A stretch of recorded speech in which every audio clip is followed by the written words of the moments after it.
আচ্ছা, সবাই খেয়াল করে দেখো, এখন আমরা দেখবো যে কীভাবে রিসেট করতে হয় এই ক্যালকুলেটর। তো তোমরা যেটা করবা সেটা হচ্ছে তোমরা সেটিংয়ে প্রেস করবা, প্রেস করার পরে এই যে 3 নাম্বার যে অপশনটা আছে না, এখানে কী লেখা, রিসেট লেখা, এই অপশনটায় প্রেস করবা 3 নাম্বার। তো প্রেস করলা, এখন দেখো এখানে 3 ধরনের রিসেট বাটন মানে রিসেটের অপশন আছে। তো প্রথমটা হচ্ছে সেটিংস অ্যান্ড ডেটা, ঠিক আছে, মানে হচ্ছে তোমার সেটিং আর ডেটাগুলো শুধু সেগুলোই রিমুভ হবে, অন্য কিছু কিন্তু হবে না।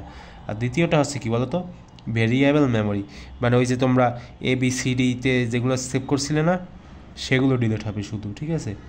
আর এই যে নিচেরটা একবারে 3 নাম্বার যে অপশনের যেটা আছে সেটা হচ্ছে তোমার ইনিশিয়ালাইজড অল, মানে হচ্ছে তোমার সব মানে ক্যালকুলেটারে যা কিছু আছে সব তোমার রিসেট হয়ে যাবে, মানে তুমি যা যা করছিলা, ঠিক আছে, কিছু থাকবে না।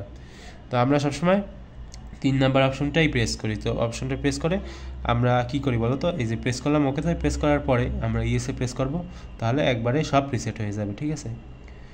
কিন্তু তোমার যে ওই যে কন্ট্রাস্ট আছে না, অর্থাৎ যে ব্রাইটনেসের যে বিষয়টা, সেটা কিন্তু চেঞ্জ হবে না তুমি যদি মানে একবার রিসেটও করে দাও, তাহলে ওটা কিন্তু তোমার ম্যানুয়ালভাবে তোমার অর্থাৎ ওই সেটিংয়ে যে এরপর কিন্তু করতে হবে, ঠিক আছে।